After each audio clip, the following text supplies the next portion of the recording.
Kim Timlin, hello.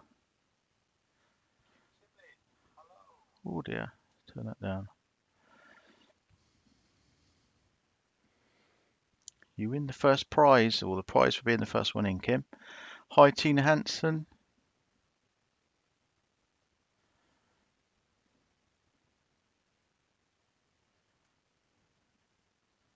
Hi, Sweet Storm. How are you doing? Hi, Jaylin.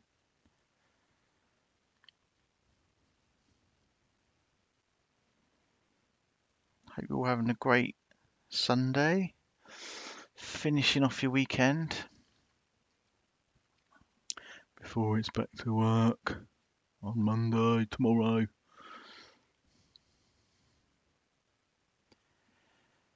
Hi, Sue Damas.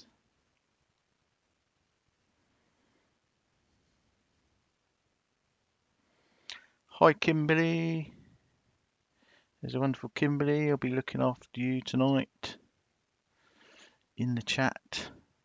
Hi, CL. Nice to see you here. Just for anyone who's not doesn't know, CL is one of the survivors from the Vegas shooting.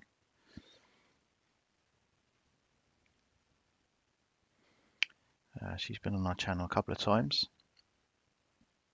Hi, Anna Green.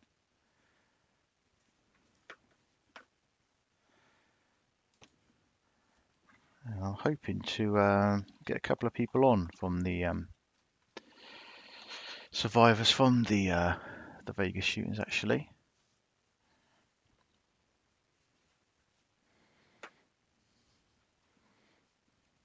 Happened in 2017 in the Vegas Strip. Hi, Tina Hansen. Just got home from LL Bean. Took my mum to get a new coat. Cold here in Maine, 17 whopping degrees. Well, yeah, it's freezing here as well. Hi, oh, what he said, Diane, haven't I? No, I haven't. Hi, Diane. Sorry. Yeah, it's freezing here as well. It's about, in the UK, it's about 5 degrees, I think. Absolutely freezing. But we are just about to obviously hit winter, so can't really complain, I suppose. Hi, Welsh lady.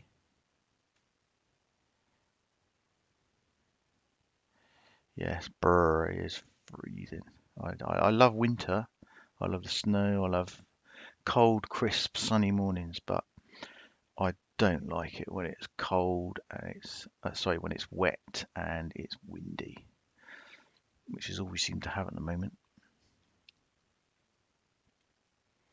Lots and lots of rain.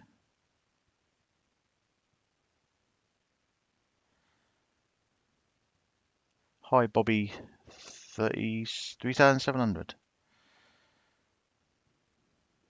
That's a new name. Hello.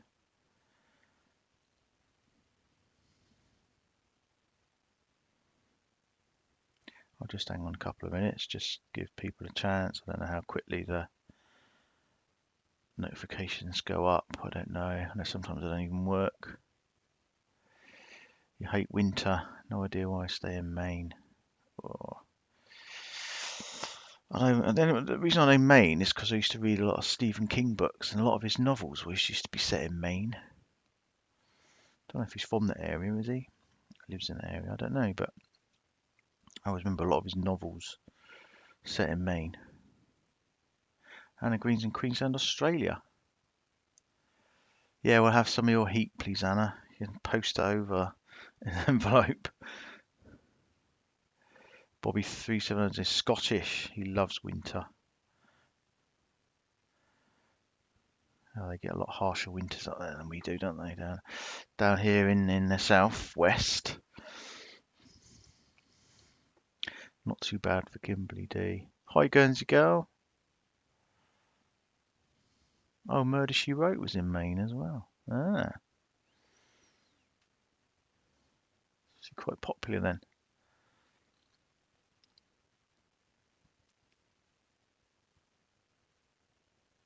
I have a video of his house on my page. Oh wow, looks like where Stephen King would live. Oh, I see, yeah. Yeah, he's a bit of an oddball, isn't he, Stephen King? He's a brilliant writer, fantastic horror writer. But he's a bit of a strange. He's had a couple of cameo roles as well, isn't he, in his films and stuff. But yeah, he's a strange, bit of an odd-looking character. So yeah, I just wanted to cover a couple of things tonight. Really, I just wanted to go over. I don't know if anyone's familiar with the Patrick Frazee case, but the trial is just finished, I believe, finished end of last week. Um, so we're likely to be able to get the outcome this week, I think. Certainly been interesting trial, I must say. But it's a very interesting case. It's grabbed the media's attention in the US. It happened just after, or not long after, the Chris Watts case, really, to be honest. And again, it's not a male murderer, unfortunately. I think he thinks he's a bit of a criminal mastermind, but kind of failed big time in that department. So yeah, Patrick Frazee. You'll see sort of just set a few pictures up to cycle through as I'm talking, but you'll see him. So Patrick Frazee's 33 of Florissant. He's accused of murdering his 29-year-old fiancée, Kelsey Bereth. Probably quite a few of you have heard of this case. She was from Woodland Park, and he's accused of murdering her on Thanksgiving Day last year, which would have been 22nd of November. Now he's also accused of soliciting his mistress, Crystal Lee Kenny, a resident from Idaho, who he'd been dating. He actually knew her for a long time. They've since found out. And he's accused of soliciting her to help him carry out the murder, which she did. Well, not carry out the murder, but certainly helped him big time, which, as you'll hear a bit later. He faces 8 charges, including first-degree murder, tampering with a deceased body, and obviously the solicitation. Well, he pleaded not guilty to the charges. Crystal Lee Kenny took a plea deal, pleading guilty to a tampering charge. Yeah, she does look like her mum, doesn't she? Yeah, very much. I thought that. Yeah, she pled guilty to a tampering charge, tampering with evidence, and agreement to testify at his trial. I think she can face up to a maximum of 3 years. I think. Yeah, 3 times he asked her to help him. Yeah, well, yeah, I'm going to go into that. She didn't in the end. Well, she didn't. 3 times she asked her to murder her. Yeah, she didn't actually do that, but she did help clean up big time after. Excuse me. And to date, Kelsey Bereth's body's never been found. It's never been found. So they've got no body. So as I say, the victim is Kelsey Bereth. She was 29 and she was a flight instructor, pilot. And she disappeared on, as I say, Thanksgiving Day last year. So 22nd of November. They had a child together, Patrick and Kelsey. They had a little daughter, Kaylee, who's now 2, I believe. And she's living with Kelsey's mum, Cheryln.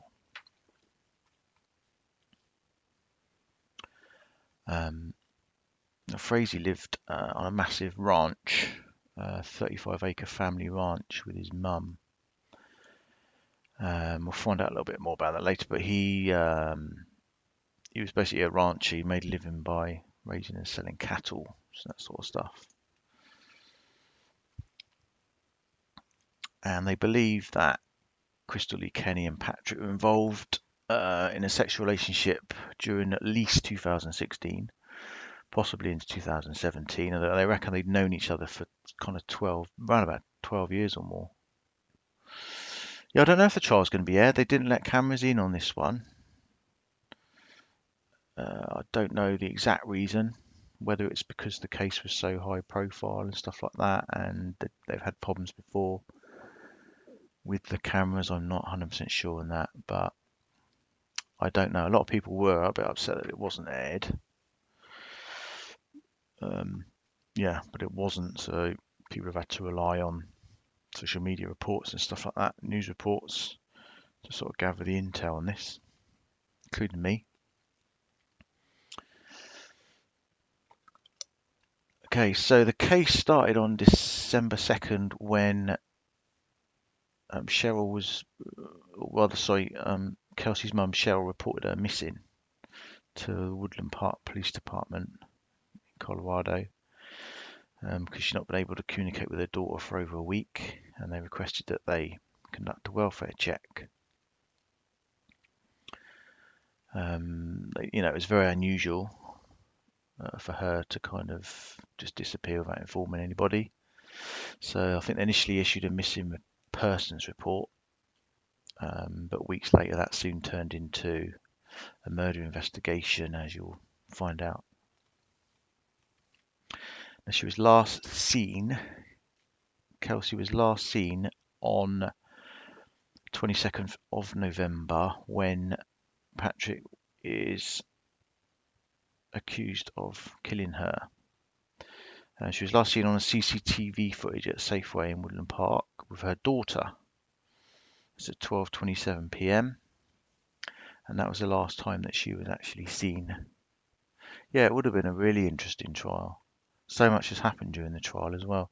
I'll recap some of the major points, but yeah, some of the stuff that's happened is unreal. So, on the actual day then that Patrick's accused of murdering her, this is kind of what they have pieced together and found out since it happened, sort of before the trial, if you like, just so you've got a picture of what happened and what they know and what they put together. So on that same day, 22nd of November, Frazee was captured on surveillance video in Woodland Park at Walmart carrying a baby carrier with a blanket similar to the one that they saw Kelsey carrying when they saw her on the CCTV. And they believe that the one-year-old daughter was with Patrick at that time. Patrick Frazee said that he met Kelsey in an alleyway outside her home in Woodland Park to exchange the child just beforehand, which investigators said that they believe did occur.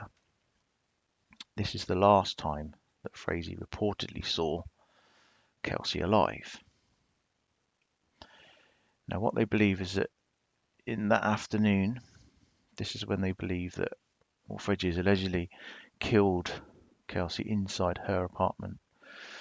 And then they believe that he took her cell phone with him when he left. Now, it's alleged that he blindfolded Kelsey and asked her to smell a scented candle and then beat her to death with a baseball bat.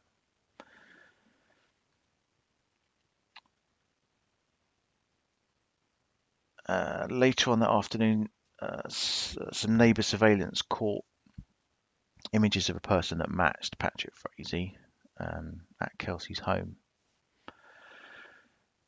Frazee called his mother, Sheila, and his mistress at this time, according to his phone records. That is the beginning of when Patrick Frazee allegedly started carrying out his scheme. Basically, his scheme was to use Kelsey's phone to try and distract law enforcement. I think we saw that with Michael Wayne Jones, didn't we? Where he would use her phone to text her relatives and friends and stuff like that to try and throw people off the scent. Because obviously people know these days, if you've got a phone with you, you instantly put there at the scene of a crime, aren't you? So he was basically trying to confuse law enforcement and separate himself as a suspect, I guess. Now, around 4:30 that day, Patrick's mistress, Crystal, she received a text from him saying, "You need to get here now. You've got a mess to clean up." So his mistress claims that she was terrified by this text, and she basically did what he asked, as you'll hear. So she basically did go and clean up the mess. I'll get to that in a minute. So she told authorities at that time that she received that text, she understood that he had killed her, basically. So she totally knew about it, and she helped to clean up the crime scene. So there's no doubt about it in this one that the mistress was involved as an accomplice.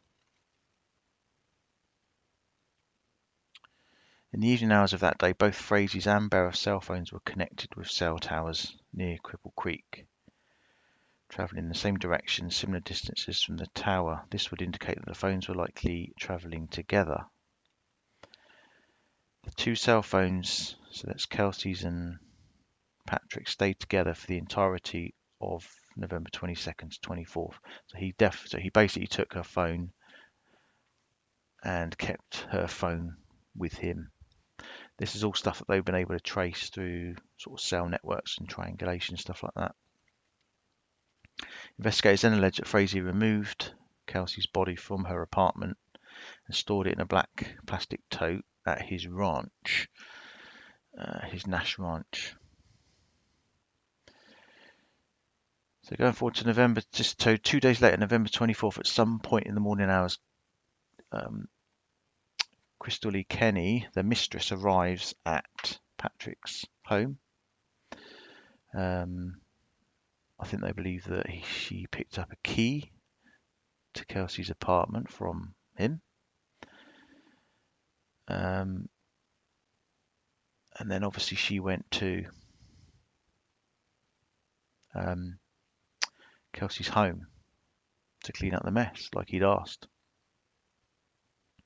So she took bleach, gloves, a hairnet, cleaning supplies, to basically clean up what she described as a horrific scene. So she said there was blood everywhere, all over the residence, on the walls, the bath, the shower, everywhere.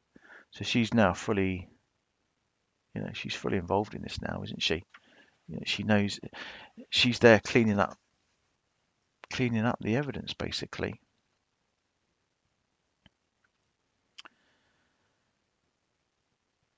She said, yes, there's blood everywhere. And also while cleaning, she found a tooth on the ground.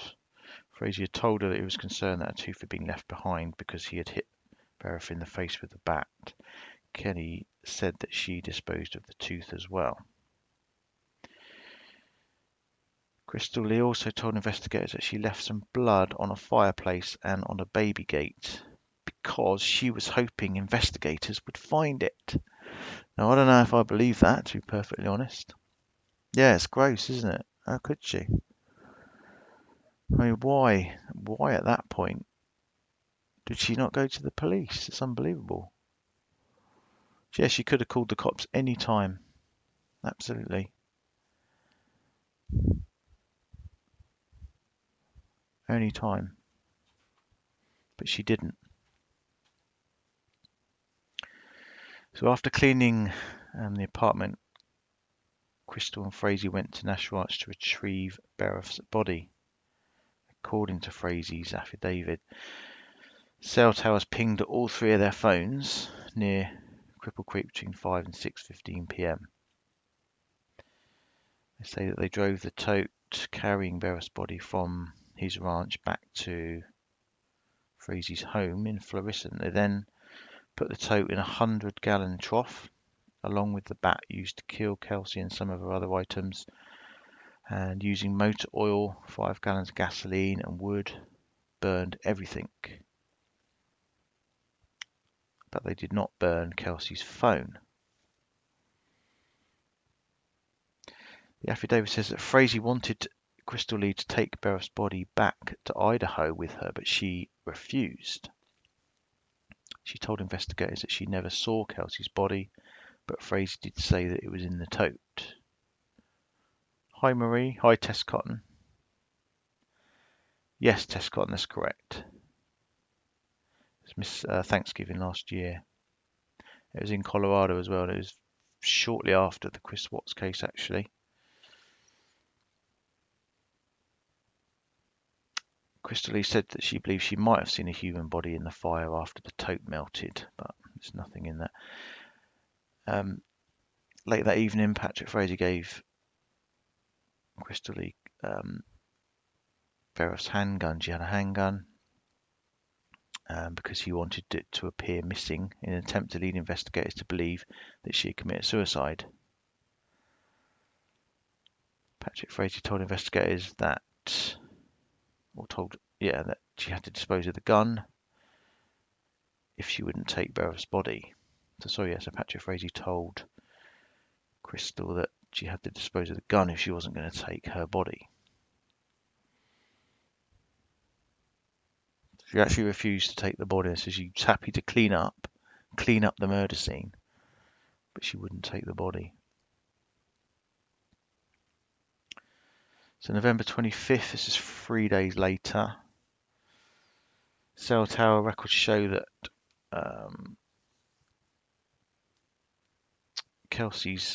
Crystal's phone and Kelsey Bereth's phone connected to the same cell tower in a remote area near Utah. And Kelsey Bereth's last phone ping was about 6 miles southwest of a tower in Gooding, Idaho. So it is found out that Crystal Lee had actually took Kelsey's phone to Idaho where she lived, which was something like 500-800 miles away. So she'd also tried to dispose of her phone as well. I appreciate this is a little bit complicated. It is as I was going through it today, it is quite complicated story, if you like. But it does kind of make sense when you start to take all the bits in. She then gets to December 2nd, which is when Kelsey's mother, Cheryln, reported her missing. So initially they didn't think, police investigators and stuff didn't think much of it. They didn't think that there was any foul play involved. They didn't think that Patrick Frazee was involved. The maximum she can get is 3 years. Because she's took this plea deal to say that she'll stand witness against him in the trial, they've given her, I think, for tampering with evidence charge for the plea deal. So even though she's helped to clean up the murder scene and knew full well what happened and took her phone, tried to hide her phone, for that plea deal, she's going to get a maximum of 3 years for tampering with evidence, which I think is very wrong, very, very wrong.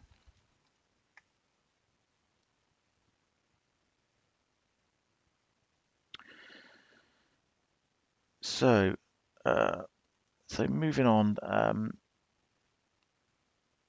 So they started to suspect, obviously, Patrick at some point, and realised that obviously he's the closest one to her, last one to see her. That obviously is a possibility he's going to be involved. I don't quite know why it took them so long. She will never be a nurse again, hopefully. No, I think you're right there. That was her profession, was a nurse. But I'm not quite sure of her employment prospects, to be honest, after this or after she served her time. So on December 14th, they executed a warrant at Patrick's home, after not ruling him out as a suspect. So this was December 14th. So between December 14th and 16th, they searched his house, or the massive ranch. It's the actual picture you can see on the screen, I believe. Um, but they didn't really find anything of note other than a bottle of bleach and a mop. And they were at that time, they then started to obviously investigate the mistress, Crystal Lee Kenny, in which she started to provide false and misleading information. She was telling investigators she was unsure of the last time she talked with Patrick, and when pressed, said it had been a month and a half since she'd seen him. So she was obviously lying straight away from the start. She then said that she was at his house on November 24th, which was when she was actually there cleaning up the murder scene. But she said she was just there to look at a horse, and she arrived back the next day. December 17th, they're interviewing Crystal Lee again, and she says she wants to speak to her attorney before continuing to talk to investigators. So she obviously knows now that she is in deep doo-doo. December 20th, Crystal Kenny obtains an attorney and agrees to fully cooperate with the investigation. Agents conduct an audio and video recording with her in which she admits to many of the details that we've just said about the months of planning that went into Kelsey's murder, how Frazee allegedly killed her, and her involvement in trying to cover up the murder and disposal of her body. December 21st, Frazee was arrested. So that was December 21st, 2018. That's when they took Patrick Frazee in, arrested him on an investigation of first-degree murder charge and solicitation of first-degree murder charge. And that's when they first believed that she was no longer alive.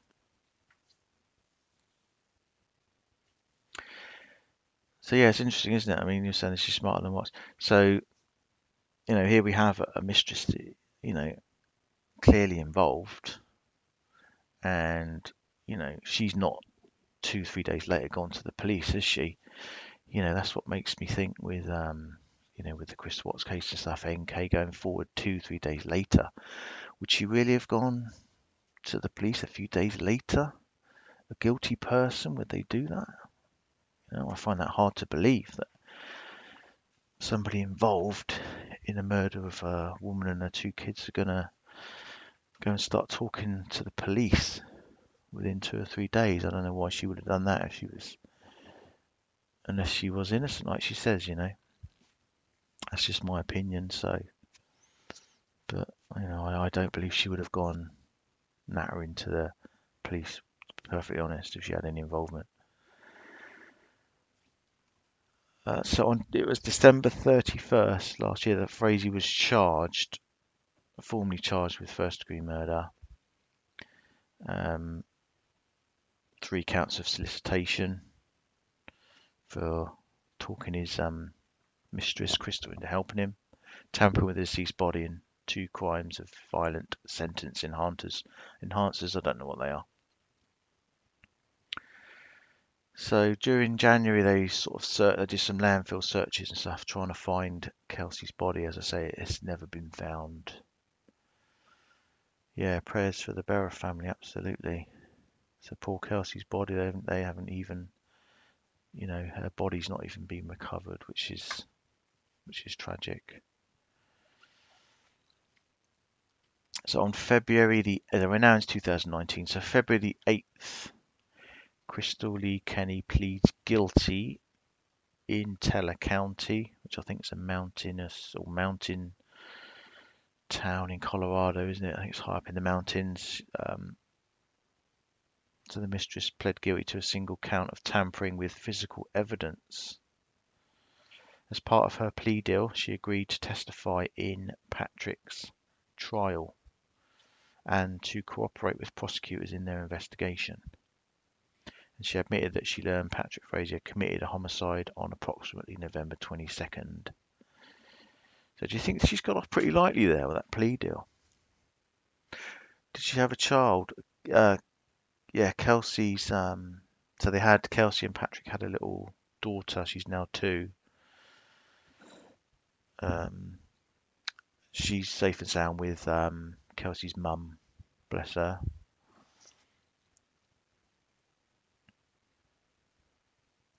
But yeah, do you think the mistress has got off pretty light there? If you took the plea deal, um, tampering with physical evidence, that's what they've charged her with. Yeah, Kaylee. Kaylee is the daughter's name.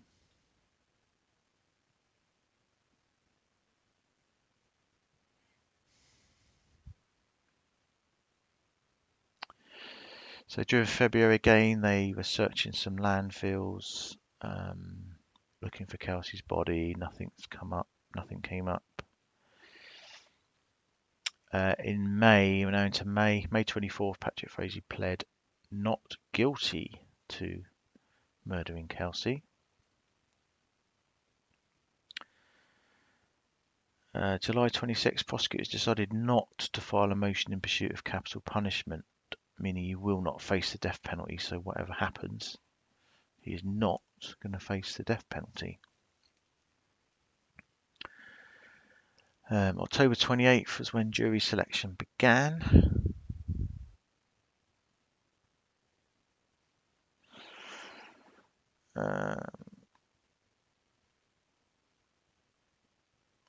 Just check here, make sure I haven't missed anything.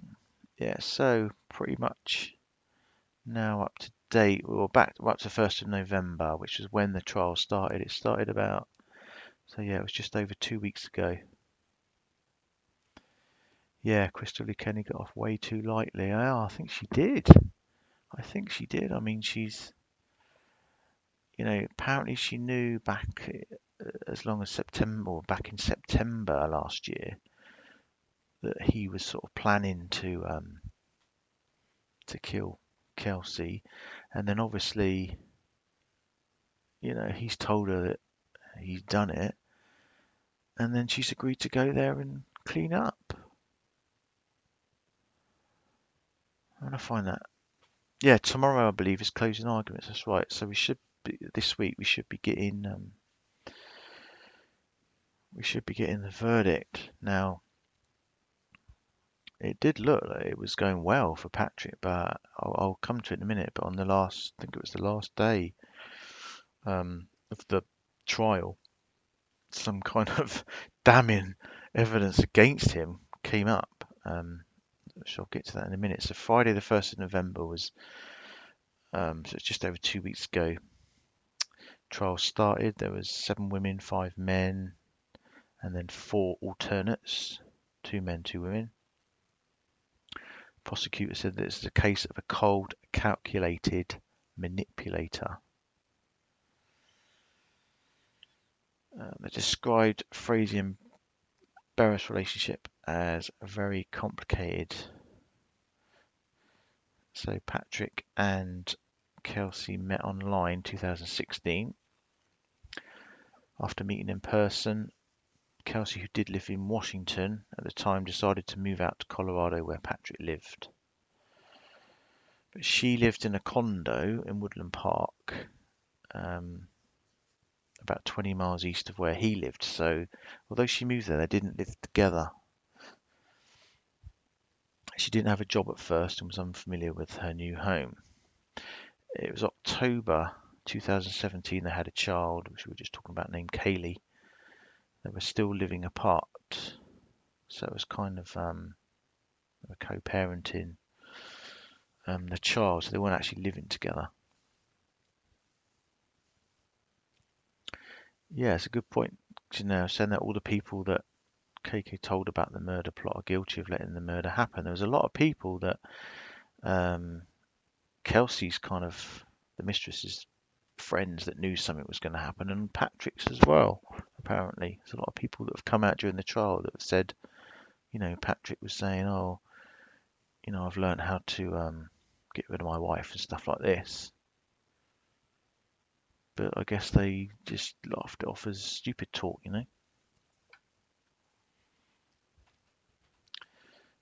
I guess they're suffering, I guess they feel terrible now after obviously what's happened. It's probably punishment enough. I don't know. So yeah, so they had a child in October 2017 named Kaylee. Kaylee's now 2, living with Kelsey's mum. She was commuting to work. Between the new baby and work, she was finding it exhausting. Meanwhile, all this time, behind Kelsey's back, Patrick was poisoning everybody he knew against her. He's telling people, including his mistress Crystal Lee, that Kelsey was a bad mum, she was an alcoholic, she was abusive to the baby, she abandoned the baby. You know, horrible, horrible stuff about her to try and poison people's minds against her. Yes, only met in 2016. Yeah, let me just double check that. I think that's pretty sure that's right. Yeah, they met online 2016.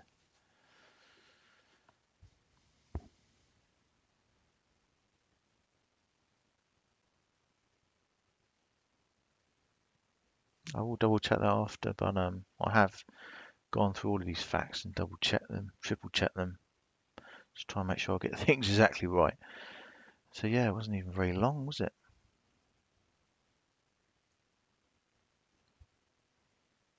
Yeah, she was a good mother, absolutely. All this time he was poisoning people's minds behind her back.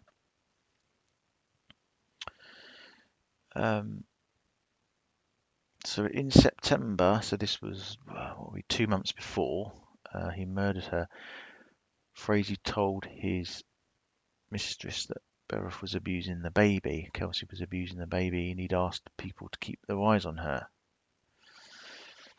He was claiming that she was dangerous, and he asked Crystal Lee, the mistress, for help taking care of it. So that's kind of when I guess, she was fully aware, the mistress was fully aware of his plans, of what he had planned for his wife. So it was, like Kimberly said earlier, 3 times he asked Crystal Lee, his mistress, to kill her for him. 3 times. First time he asked her to put something in her coffee, poison her coffee. Because she was a nurse, he was asking her what medication she could put in there to try. No, they weren't living together soon. No, a lot of people have said that seems a bit strange.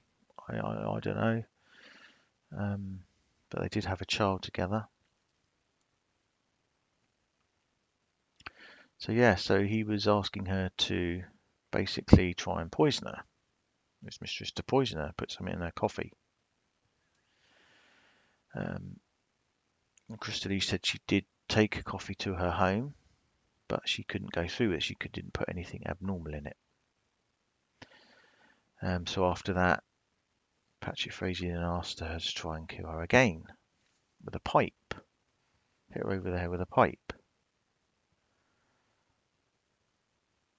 Now, Crystal Lee saying that she did go to the house one night with a pipe, but she was frightened and left and drove away.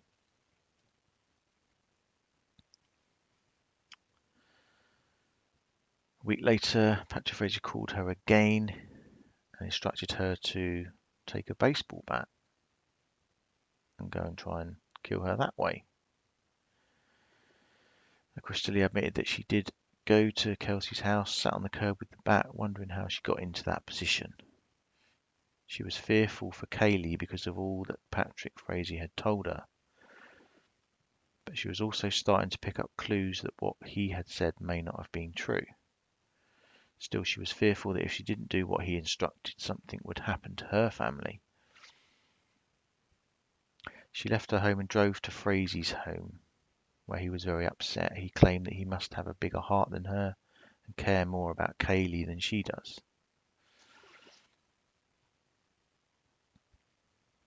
So 3 times he asked his mistress to kill her, but she didn't go through with it. And then obviously on Thanksgiving Day last year, Frazee allegedly killed Kelsey with a baseball bat in her home. after covering her eyes with a sweater and asking her to smell different candles. Patrick then put her remains in a black tote in the back of his truck. And it was that day that he called his mistress and said that she had a mess to clean up and to come to Kelsey's condo. Crystal Lee felt that at that point she was in too deep and that her family was endangered. I mean, this is what she's saying. This is what the mistress is saying. Whether it's all true or not, it's up for you to decide, isn't it? Whether she's just trying to make herself look good.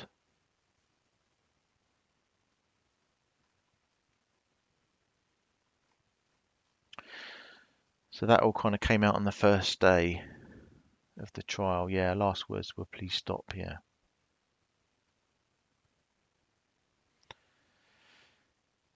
So as part of her plea deal, like I say, Crystal Lee agreed to testify. So as day 4 of the trial, Crystal Lee actually testified against Patrick.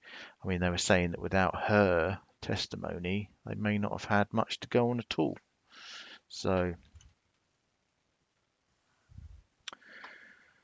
that's an interesting point, isn't it? That they were relying on her testimony, really, the mistress's testimony, to kind of get him put away, really.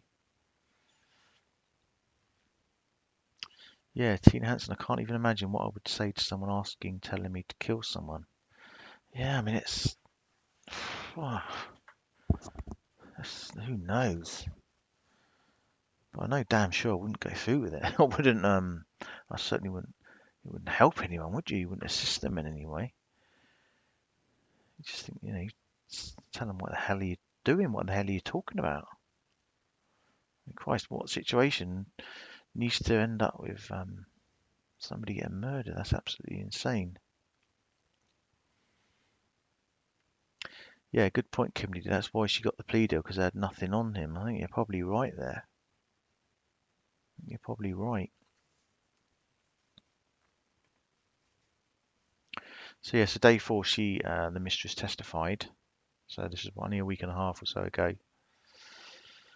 She testified how Patrick manipulated her into being involved, and how he killed Kelsey and made her clean up the gruesome scene, basically. Diane White, probably someone like Scott Reish would be a good channel to pick up on all the facts and stuff of this case. As I say, we should be hearing the results of the trial this week, so it's could be quite an interesting outcome, I think. I don't think he's going to get away with it. I think he possibly had a chance. They were talking about possibly being second-degree murder or even lower than that. But as I'll tell you in a minute, something that's happened on the last day of the trial was a bit of a wow moment. So yeah, her testimony was quite explosive, really. The mistress's testimony. She basically told him everything. How he plotted it, how she helped clean up, because he told her everything about the murder, what happened.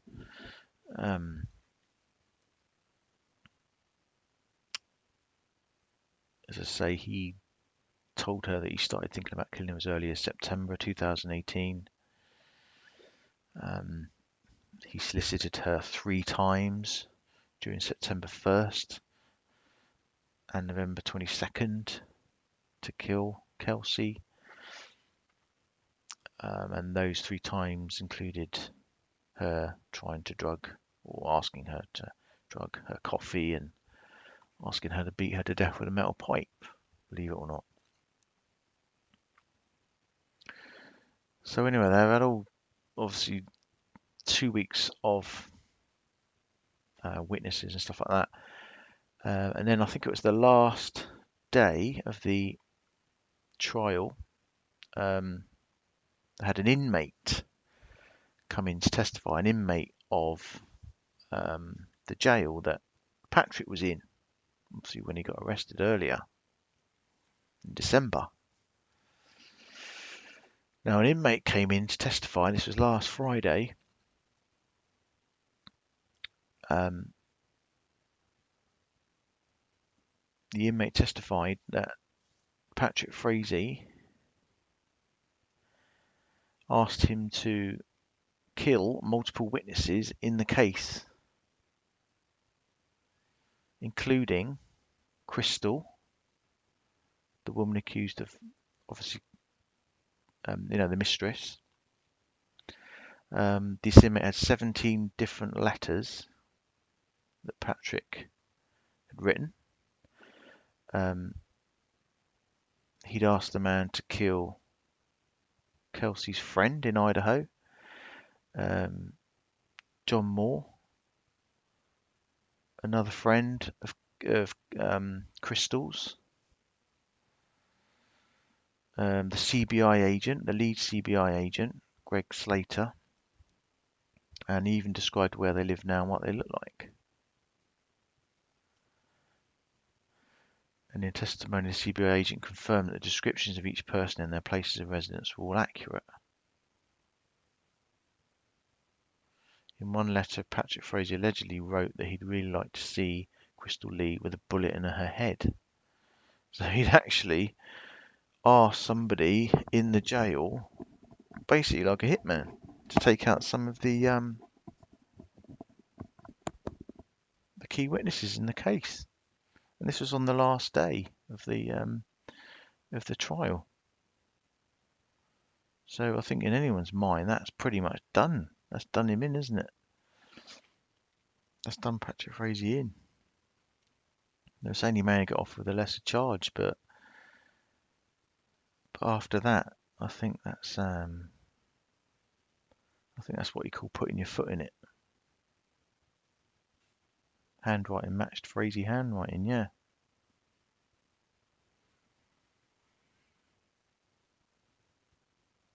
So now closing arguments will be made on Monday before the jury begins deliberation. So that should be sometime this week. So, as I say, Crystal Lee at the moment, the defence tried to pick holes in her story and stuff like that, but I don't know whether they were successful in that. It sounds like she's going to keep her plea deal, maximum 3 years, and well, Patrick Frazee, I would imagine he's probably going to get first degree, isn't he? But we shall have to wait and see. So yeah, that kind of covered that. As I say, it's been going on for a while. The trial's been 2 weeks, and obviously this happened, back in Thanksgiving last year. It probably would have been known a lot more, but obviously I think the Chris Watts case just took over everything, and that's the case that everybody kind of was hearing about, wasn't it? All over YouTube. Now, I just wanted to clear up a few things with this Cheryln Cadle and some of these conspiracies and misinformation that has gone out since she started doing her social media interviews. I've seen one of them. I haven't seen both, or I think she's done 3. I've seen one, but I've heard the stuff that she's been saying, and frankly, I can't quite believe some of the stuff that she's come out with. She's a crock. Yeah, I think you're absolutely right. I mean, well, one of the most shocking things, I think you probably all agree, you probably know what I'm going to say. Her and this other creator apparently saying that they believe that one of the children, namely Bella, had oil in her lungs, which we all know is absolute tosh. It's absolute BS. There's nothing in the autopsy to suggest that whatsoever. Saying that you've spoken to a friend in the medical field or whatever, and they think that, oh yeah, she could well have done, or it's just ridiculous. Why would you even bring that up in the first place? what gain are you going to get out of saying something like that, even thinking something like that? It's just crazy. I don't know why she's even gone there. Yeah, I'm not specifically speaking about that creator, but I mean, this is where I've heard this stuff.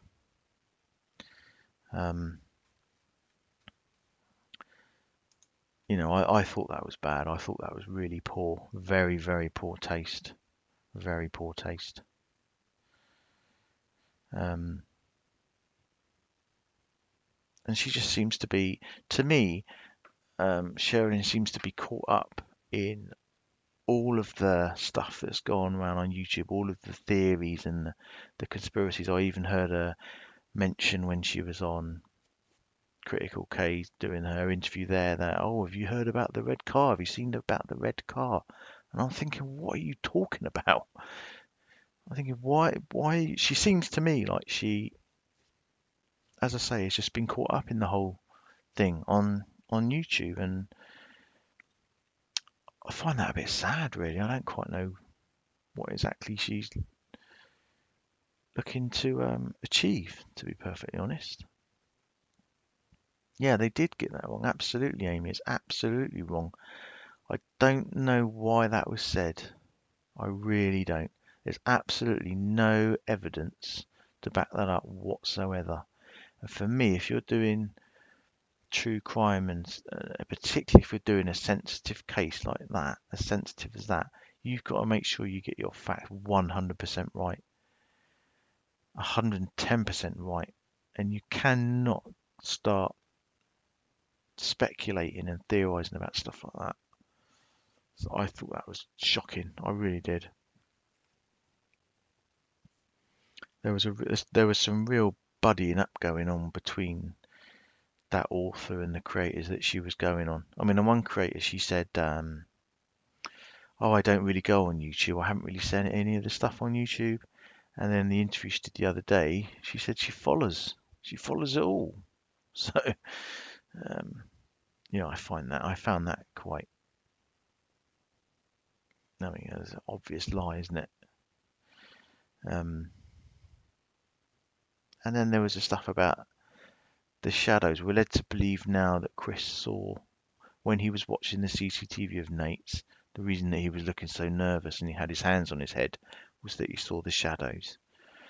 So even though it took people months to see that, and it's at least 5, 6 more minutes into that bit of footage that you even see that, we're led to believe that in the minute or two, maybe maximum 2 minutes, he was stood there from the start of that bit of film, that bit of CCTV when Chris backs in.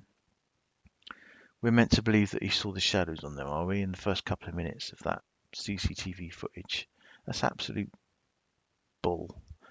It's absolute bull. It's way later into the footage that even appeared, if it is there. If people believe it, personally, I do see it. I do see something there. But like I say, that was way into that CCTV. It's not at the beginning. So I'm sorry, I don't believe that at all. I think that's just complete. I think that was made up by Cheryln just to kiss arse, basically, with the creators. And I think that's what she's done with each interview she's done. I think she's just kissed butt with each one that she's been on.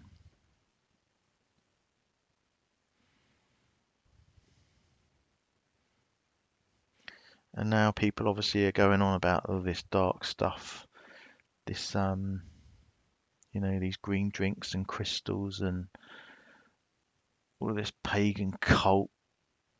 Oh my God, how more desperate can people get?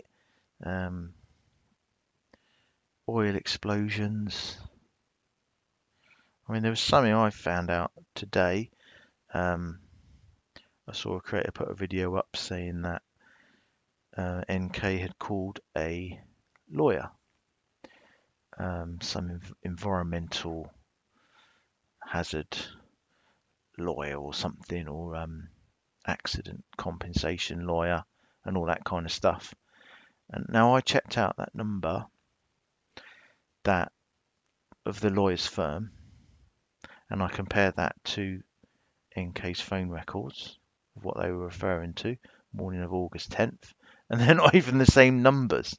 So this dude, this John McCarthy, whatever his name is, his phone number isn't the one that NK phoned. It's in the discovery, it's in the phone records, it's a different number. It's a completely different phone number. So, where that's come from, I've absolutely no idea.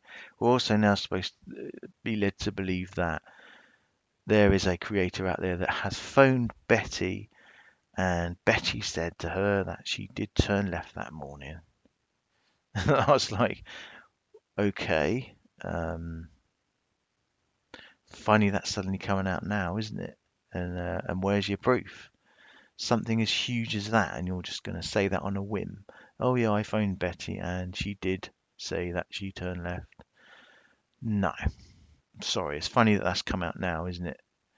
To support these people that are going down that red accomplice car theory. I don't believe that for a second. I don't believe it for a second. Betty is hushed up. She probably is. She's probably, I don't know why, she's probably moved. She's probably fed up. People trying to contact her and stuff.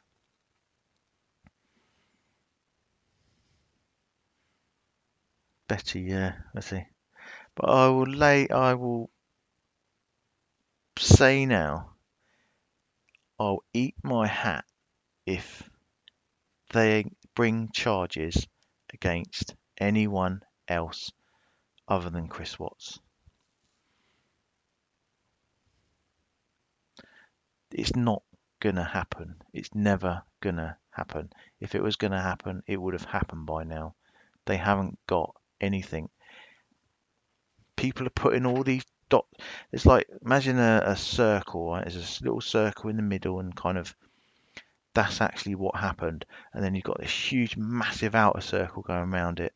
And then right on the edges of that outer circle, all these kind of ideas and theories and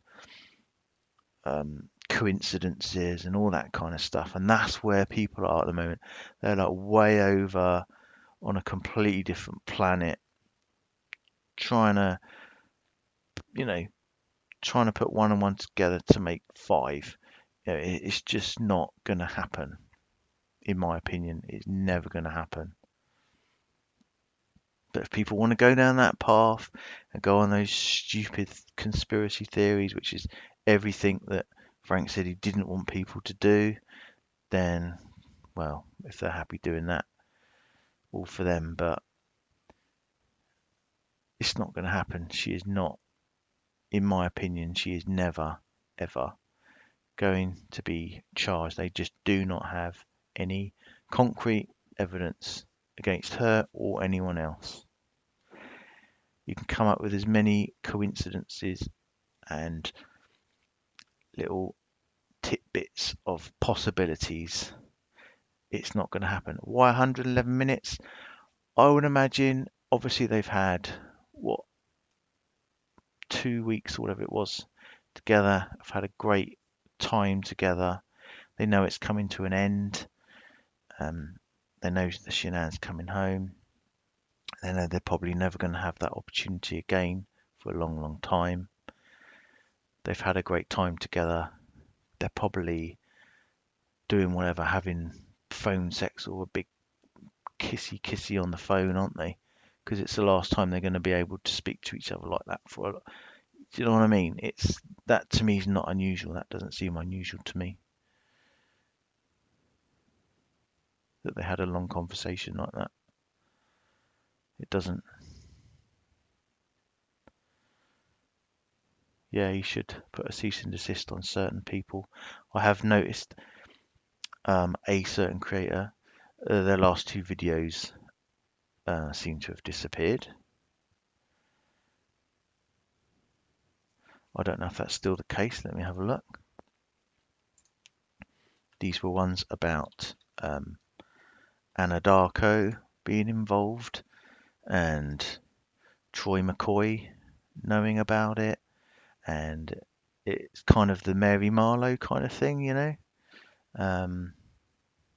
But this was, certain armchair detectives that were coming up with this stuff. But I've noticed that the last two videos have gone. So either they've realised that they're going to get in some serious trouble, or they have got in some trouble and they've been told to take them down. I don't know. But it's interesting now that people are starting to go down that whole oil thing again, aren't they? Which is what Astral Pilot brought up months and months and months ago. That it's a huge Anadarko conspiracy and all that kind of stuff. I really can't see it, guys. I really can't. These people aren't criminal masterminds. Jim and NK and the Anadarko people. And seriously, do you think they're that intelligent that they're going to come up with all that stuff? Seriously? I really can't. Why? I always come back to why. If there's all these other people involved, why is Chris just sat there in prison? Oh, I'll take it. I'll just sit here and say it was me. No way in hell he would do that. He hasn't even intimated that anyone else is involved. He hasn't said anything at all. And he isn't going to. In my opinion, he isn't going to, because there isn't anyone. There isn't anyone. This was a cold, callous, single-handed act by Chris that he took upon himself to do, that nobody else knew about, nobody else saw coming, in my opinion.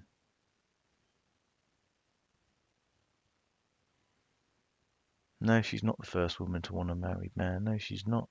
I'm not defending her. I don't think she's ethically very, very wrong. I don't approve of what she did whatsoever. But for me, it kind of ends there. You can't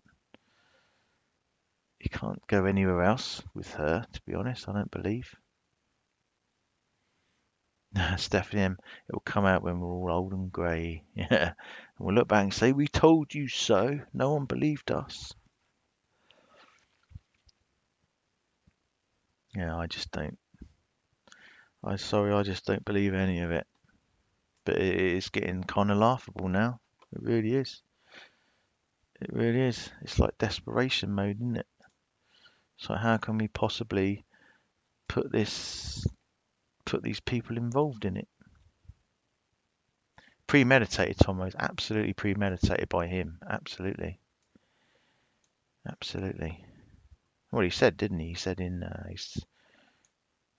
said to Cheryln and stuff, it was premeditated. He knew he was going to do it. It's because they need to keep their channels going. They have to throw in stuff to keep their audience. Yeah, I think you're right. Trouble is, people buy it, don't they? That's what people do, buy it. I really don't get that.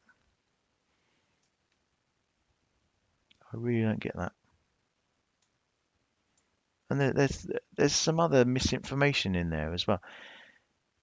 Like I looked into about NK, about the Battery lyrics. Okay, the song to the Battery lyrics.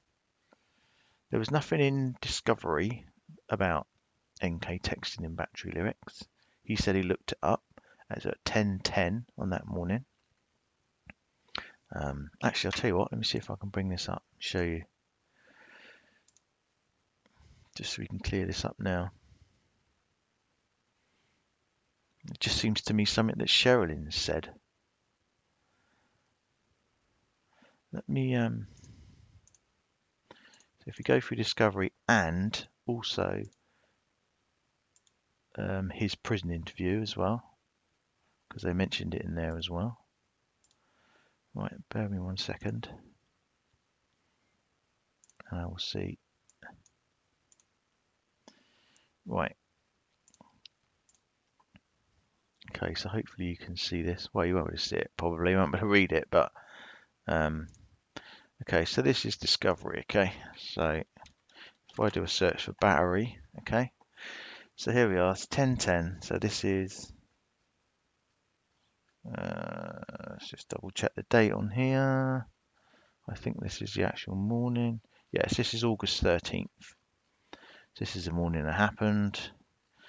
Okay, the only mention in Discovery of the Chris looking up Battery by Metallica was at 10:10 hours on that morning.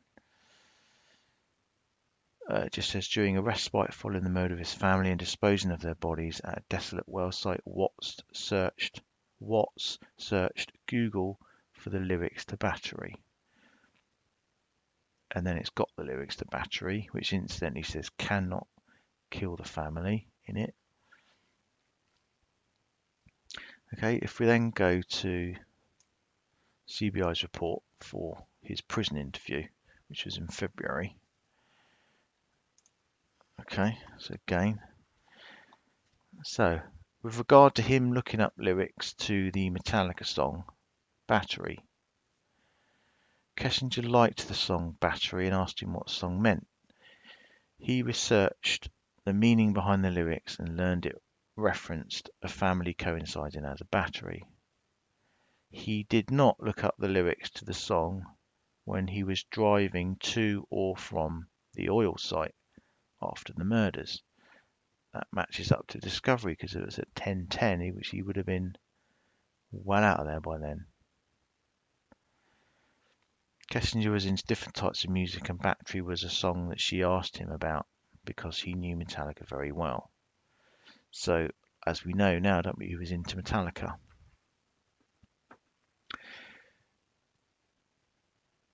So, where did it come from that NK texted Chris, look up the lyrics? Is it just Cheryln saying that? Because there's nothing of that in the Discovery or in any of his subsequent interviews. Yeah, I think Monarch W, I think you got it right. I think that's what he was thinking about. I think that's what he was thinking about. And there's another misconception as well, that her NK's phone only pinged once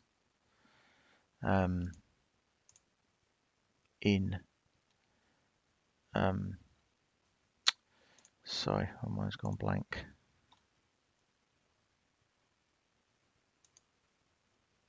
Only pinged once in Frederick. Well, that's not true either because it pinged 3 times, which I've said before. So it wasn't just the one time that it pinged. It pinged July 4th, and I believe it was July 18th in Frederick. So that's another bit of misinformation that's kind of been put out there. Now, also about the touch-up paint, has anyone seen or can tell me where it says that Chris Google searched for red touch-up paint?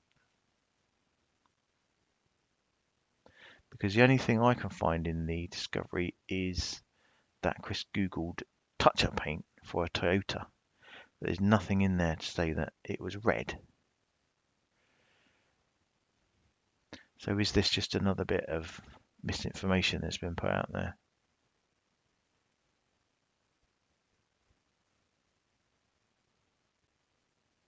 Yeah, and also is that Cadle, is that true about NK being taken out of the Discovery or stuff being redacted from Discovery?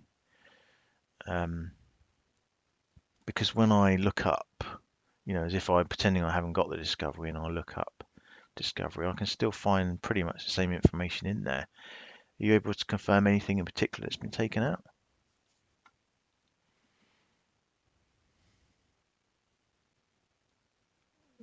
She is to be taken out. Is that definite, is it? And what does that tell us then if she's being taken out? That she's innocent. And that they realise that people are going after her. Someone will find her, yeah. Yeah, exactly, yeah. There is bits missing. Oh, okay, okay. Why bother taking them out? Everyone has read it and it's too late. Yeah, there is that. I mean, everyone's already got copies, haven't they? Well, that is interesting if they are taking them out then. I would imagine that that is a reaction to people kind of having the pitchforks out for her then maybe. And they've realised that, that's what people are doing.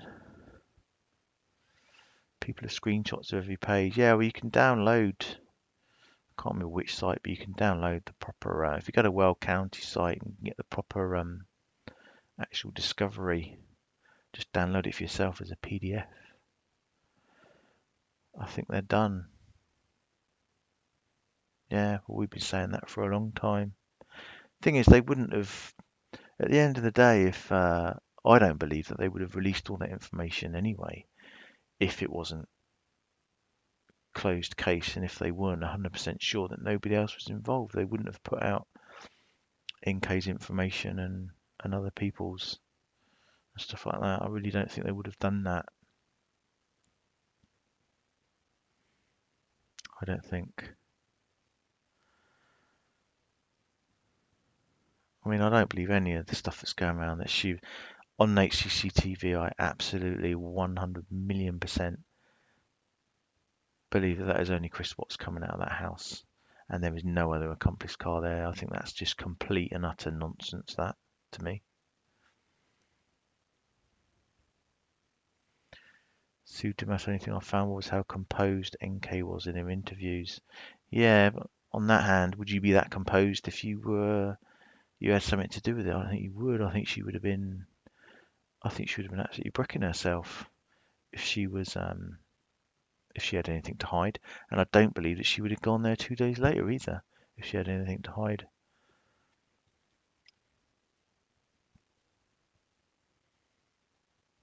Her going in 2 days later and being that composed tell me that she didn't have anything to hide. I mean, she's quite a young woman. She's not going to have that inner confidence to hide up something huge like her being involved.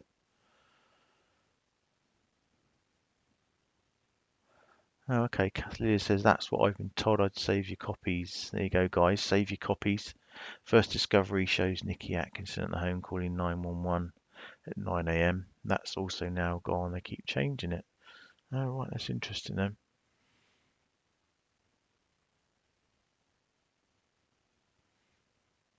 Cheryln says this was the first case I heard of that they released the discovery documents. Is it a regular process in the US? Yeah, I was wondering that. I don't. Is it as easy to get discovery documents for other cases? Is it only when they're closed? I mean, I've got some stuff from the Patrick Frazee case, but it's not, it's nothing like a 2,000-page discovery document like they released in, the Watts case.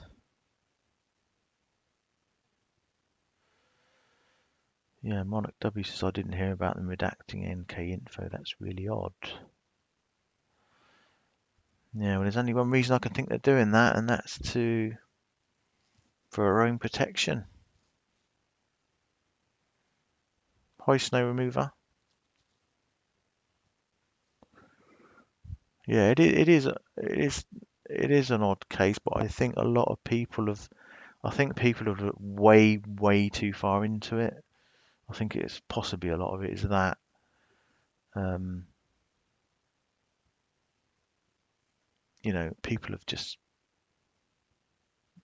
You could look into anything too much. It's like when you look for ghosts, isn't it? You can see ghosts if you want, and people do. They ensure that they see something because they want to see it and they want to believe it.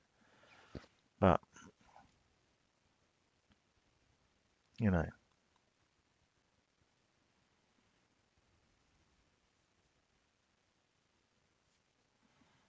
yeah, Jalen. So Fraser's case, it's not. It will be closed. It should be after next week. It should be officially. He'll be officially charged. So yeah, it'd be interesting to see if after that they release a load more information, wouldn't it? Because they've released limited information. stones look like frogs. They do, don't they? They're well, as I understand, they're the crystals that are involved in that Kundalini stuff that apparently she was into. Now, personally, to me, it looks like a spiritual thing, a positive thing. If it's becoming very popular in Colorado, I can't imagine it's going to be something dark and dangerous. To you? Does anyone think there's anything in that? I really don't see anything in that, in those stones and crystals and Kundalini and Gaia, whatever it was.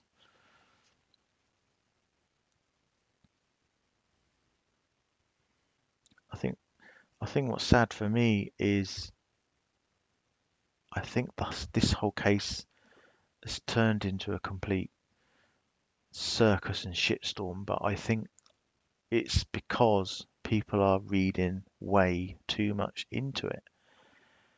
And I think Cheryln Cadle is guilty of that.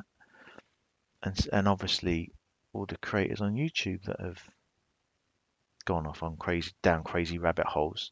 I think everyone's just turned it into a complete circus, you know?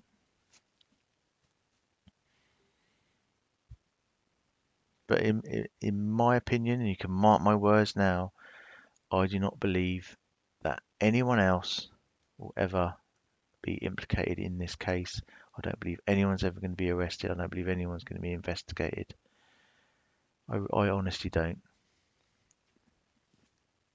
It's case over. It's case done. Yeah, if police thought she was involved, she would at least have been questioned by now, wouldn't she? I mean, come on. She would have been questioned by now. There's more they know about her that they haven't put out, I'm sure as well. And like I said, all these coincidences and um, stuff like that. Um, it's not evidence is for them. Law enforcement, they need evidence or strong circumstantial evidence, and there isn't, in my opinion, there isn't anything like that. Yeah, that's a good point, Stephanie. And why wasn't NK distraught? I thought I'll never understand. Yeah, I don't know. Everyone acts differently, I suppose. Everyone reacts differently. Um, I don't know. I really don't know. Apparently, she got victim support, so I don't know. I don't know. I'd be freaking out. Yeah, yeah. Could be shot. It could have just not felt real to her. Um, I mean, presumably at that time she didn't know the full details of what had happened. The full horrific details. Maybe she wasn't aware of that at the time. Um, I don't know. I don't know what she knew actually at that time in the interview, other than obviously she knew that the children and Shanann were dead, but I don't know if she knew fully what had happened.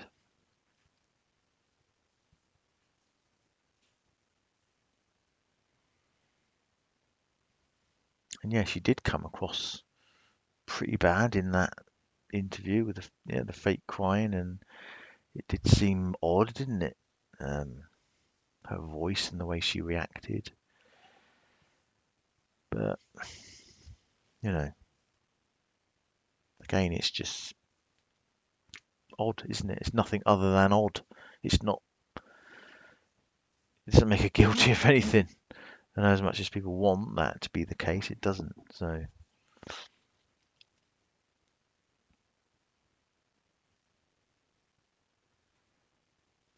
how old is she? Yeah, that's a good question, actually. I was thinking that the other day. I can't find any record of that. Oh, 30. I think she was 30, actually. I'm pretty sure she's 30. Or 28. Yeah, she's around that. Yeah. 28 to 30. That's going to be probably as close as you get.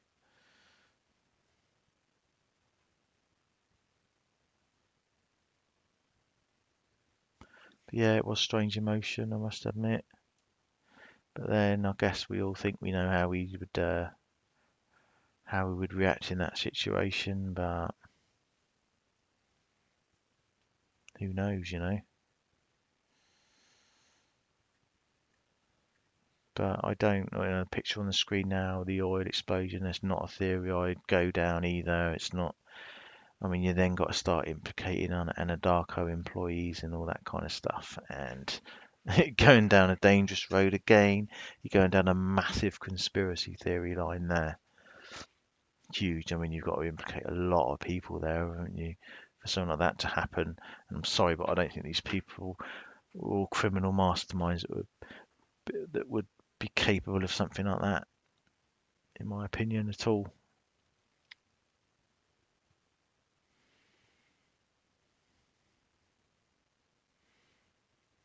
So I think that's all people are left with now.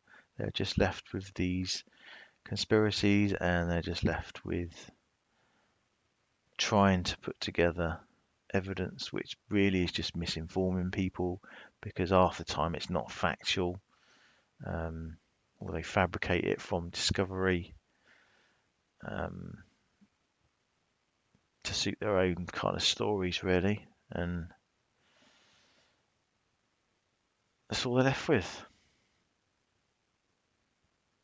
So I don't know how long these people are going to carry this on. I don't know. I hope people end it soon. I really do. I hope people stop it, and they just, if they want to respect the family and they want to respect the victims, then they just need to stop, don't they? They need to stop. Absolutely, Cadle. They need to let the music grieve. They need to let everybody just, everybody that's been affected by this, you know, um, particularly the families, to just grieve and try and move on in any way they can. Yeah, material's running dry, absolutely, and it's becoming more and more desperate, and that's becoming obvious, isn't it?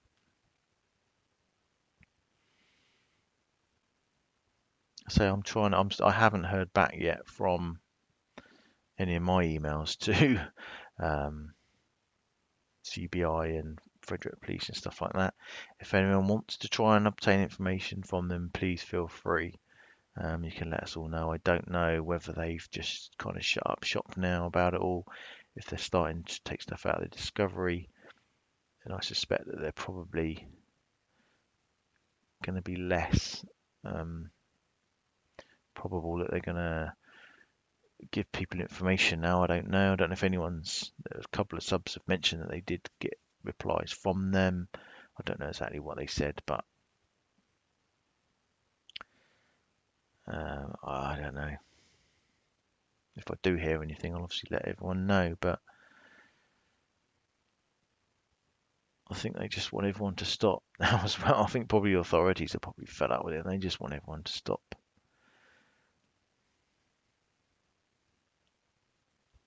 because it's just got to that level now where, like you say, people are getting desperate, and the conspiracies are getting more desperate and more insane.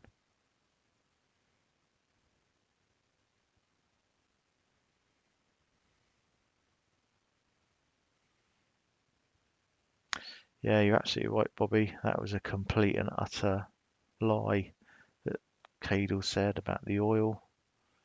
I don't know if that was done for some kind of sick shock value, but you know, cause of death and stuff like that. What do you go by? You go by the autopsies, don't you? You go by the proper coroner's autopsies. There was nothing in there to suggest that there was any oil in Bella's lungs. It was in the children's stomachs, which is what they would expect from someone who has been suffocated, um, and then put in those tanks. That for me was a very sick, low thing to say, because it then obviously opens up the idea that maybe Bella was alive at the time she was put in. And I'm sorry, quite frankly, I find that disgusting for someone to say that, um, and to suggest that without any factual backup as well is appalling.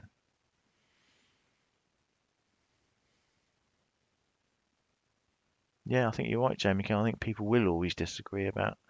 Okay, there's always going to be people that think she was involved, and obviously there's always people that are going to think she wasn't involved. And I guess you can't change that, can you? But do you think she'll ever appear again as NK? I really can't see it myself. I don't know. She must be terrified that someone's gonna want to kill her. There's murmurs that she's changed her name. She's changed her looks. Obviously, I don't know. I don't know whether she'll ever be known as Nicole Kessinger anymore. Probably not. Yeah, Robin Lane, you're actually right. She has got a life sentence. I mean, in a way, you could say that she knew exactly what was coming, and she got it right, didn't she? She knew she was going to get this absolute storm of hate come her way, and maybe that's why, on the advice of her dad, she went in and promptly got the sort of protection that she knew she was going to need from law enforcement. I mean, on the Dr. Oz the other day, it was sort of intimated that she's in protection, didn't it? Well, they said witness protection, I think, which doesn't apply, obviously, because she's not a witness in a trial. But I guess what they're saying is she's getting that same level of protection. I don't know. There's lots of murmurs about where she is and the protection that she's getting, but I don't think there's anything actually concrete on that front.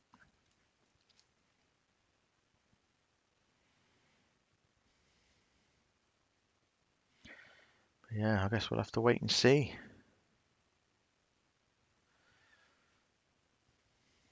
Guess we'll have to wait and see.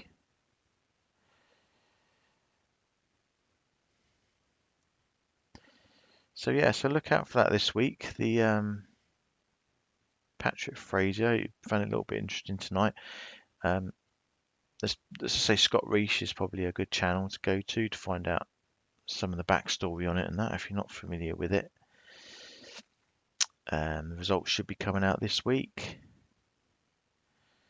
As I say, it looked like he may have, possibly got off with a lower charge, but with this inmate of his that's was in the jail that he was in since he got arrested, has come out and testified that Patrick was asking him to take out all these witnesses in the trial, asking him to kill them for him. I think maybe his goose is cooked. I think his goose is cooked now. Yeah, and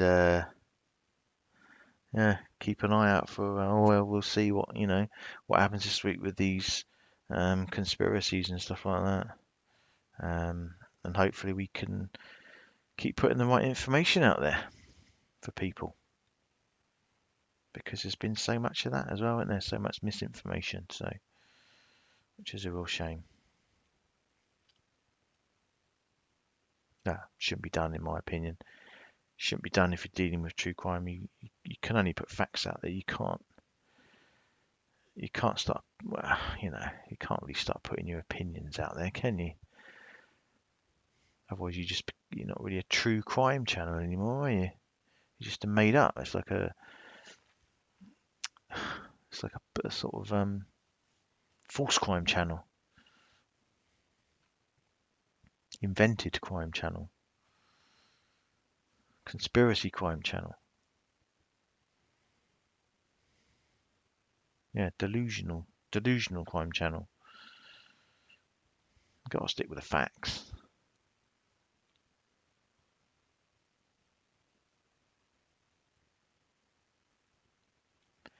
Right, okay, guys, I've been on about an hour and a half now, so I don't want to be on for too long, so I'm going to jump off.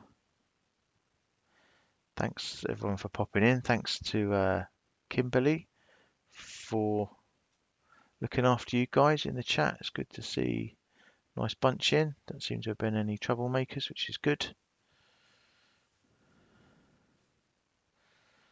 Yeah, Jamie King. I remember all her Google searches about Amber Frey. Yeah, I suppose that was silly of her, wasn't it? I mean, I don't know. I don't know what was going through her head. She did some silly things, that's for sure. So yeah, thanks everyone for popping in. Thanks Kim. Thanks Cheryln. Thanks Bobby3700, Monarch W, Tina Hanson.